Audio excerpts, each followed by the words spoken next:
Now, the company developing this device failed raising enough capital for their Kickstarter effort. Can't imagine why. Get the new douchebag. And now for your favorite way to learn about the latest in gaming news, get ready to get funky. It's the Sam Time News! And it's game time. Hello, welcome to the Sam Time News, where you get the latest and greatest news on video games and other technology now. I'm your host, Sam Tucker, aka Sam Time, and this episode is brought to you by a badass Mewtwo. Oh, it's too good to put the purple tie on again and do a bit of Sam Time News where we get to hang out for a bit and chill. It's good. Let's get to some stories! First story today, graphics are gonna get really realistic coming in 2015 because a Polish company called Better Reality have a system called ThorScan where they can scan a real 3D environment and then regenerate it in a 3D realm.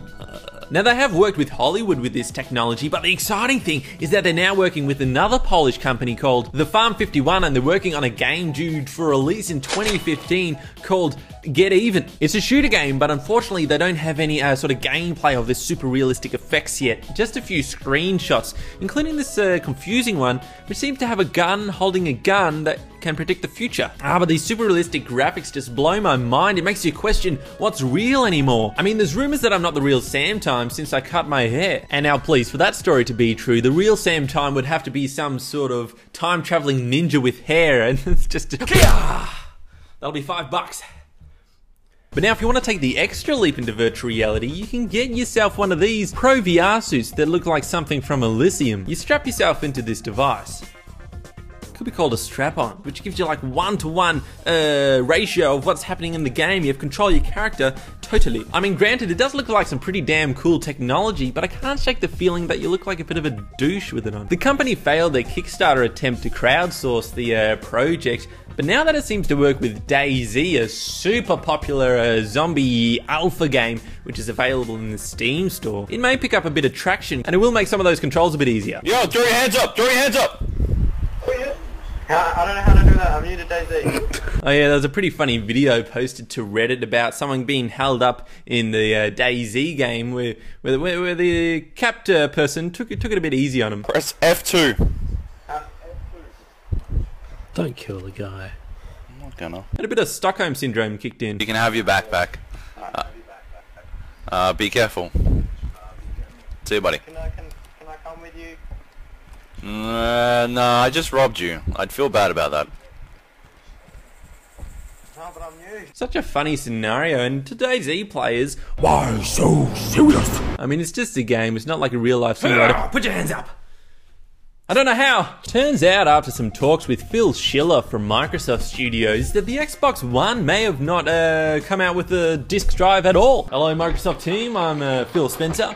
Now, I think with the next Xbox, we should not have a disk drive. Oh, now hang on, Phil. If you take the disk drive out, how will people get their game in there? Doug, you're a complete idiot. If they want to play a game, they just pick up the disc in front of the Kinect and then spit it really fast. Yes, before the big backlash about an always online console and DRM, digital rights management issues, they pulled back from having a digital-only console, and they did include a disc drive. Though he now suspects that this, the Xbox One and the PlayStation 4 will be a transition into a digital-only console if we still have consoles at all. And there are problems with the non-line exclusive digital download model, as pointed out by Boogie, one of his recent videos. American internet is walking backwards. We're actually moving backwards. But come on, if you're gonna complain about any country's internet, come on, let's have a little whinge fest about Australia's, alright? Because a report has come out from the government saying that 7.1 million Australians' internet access is below 24 megabits per second. 3.7 million are under 9 megabits per second, almost a million under 4.8 megabits per second, and 700,000 properties have no access to broadband at all. And to put those numbers into perspective from people in other countries, Australia only really has a little over 20 million people. I don't want to hear anyone whinging. Australia's internet is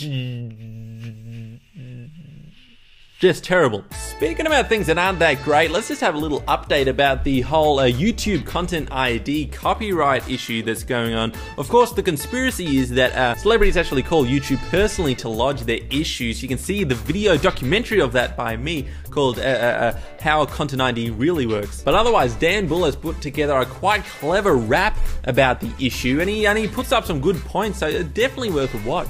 Dear YouTube, this here's to you, to tell you that your new rules are poo-poo. I don't know who does your business stuff lately, but it's an understatement that they pissed us off greatly. Redirecting funds from the kids who have made you and giving them straight to the pricks in the grey suits. And it is crazy how much power YouTube gives these sort of the big monolithic ancient dinosaur media companies, and copyright's just going a bit weird in general. If you check out a good video by Vice about Kim.com, the guy who started the Mega Upload website where people could share large files on the internet, actually sent an armed raid into his house with 2 helicopters, all because of like copyright stuff. He owns a website with that might have some copyright issues, and they sent like a crazy raid team with helicopter. And he was indicted the same week that the Stop Online Piracy Act, SOPA, was rejected in America. Now, my experience with this YouTube Content ID stuff has been pretty alright. It's been kind of limited. Some of my older videos got flagged, and I've started the process of sorting them out. And of course, my dub trailers, they got a little they got a little bit of a mark next to them, but whatever. Anyway, it's all a big lesson to YouTube is to diversify their revenue streams and just their avenues of interacting with the people and doing their cool stuff. Don't rely on YouTube because it F's you over. Yeah. Moving on, big game developer publisher thingamabob Zynga is now accepting Bitcoin. Zynga is better known for its Farmville, Chefville, Poopville, Samville. So now you can buy virtual goods with your virtual currency. That is very virtuous. Thank you. And if Bitcoin doesn't suit you, hey, why not go for a bit of Kanye coin or Coinyays? Yeah, some sort of parody site to promote the cryptocurrency movement. It's not endorsed by the singer Kanye West, but he is a fish. Speaking of the famous people getting into technology, Snoop Lion has released a video clip for his latest song, Get Away, which is very Pokemon reminiscent. I'm going to show a clip, but to get around this content ID that we talked about before, I'm going to have to talk aloud over the video clip, saying exactly what's going on in it, and we're going to be very quick with each clip. It's like they're trying to track down your phone number. You have to be quick before they get the trace. Let's go. Look at that, it's Snoop Dogg, and he's going around and looks like a Pokemon. He's going through the Pokemon wilderness. And how does he not get a copyright infringement? Take a break. Let the YouTube robots pass over. God, I hope they get us. Alright, another little sneak peek. Oh, look at that, a Sandy Man versus Superlion. I wonder if Snoop Lion actually played Pokemon when he was a kid. Well, actually, no, probably would have been too old. Don't worry about it. Alright, I don't think YouTube's onto us. Put your hands up. I don't know how.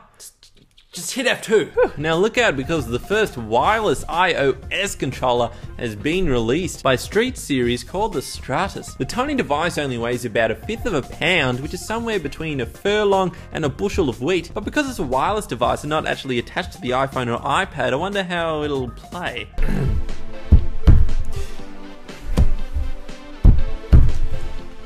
What's going on here? Alright, yes, you can get iPads with stands, but what about the old iPhone?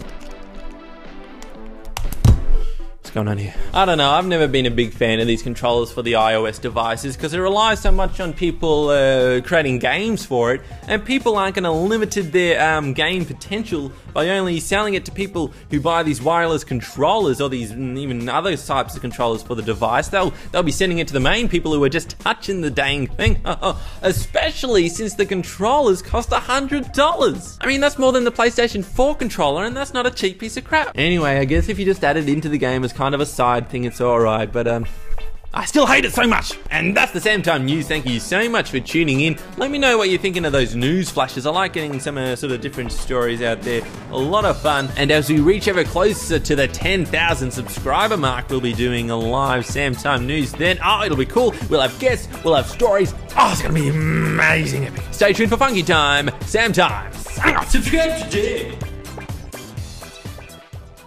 Funky Time. Hit F2. Oh. Hey, you got beautiful eyes. Oh, you want to be best friends? Ah, yes, definitely. Maybe we should hug. No, that might be a bit hard to edit. What do you mean? Maybe we should hug. Give it a shot. There we go. So there you go. Australia's internet isn't that great. I'm your host, Sam Tucker, aka Sam Time. And how's the rest of it go? Leap into virtual reality. You can get yourself one of these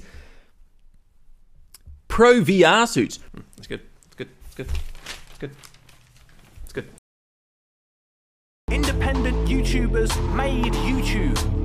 Then YouTube got huge and shafted them up the arse.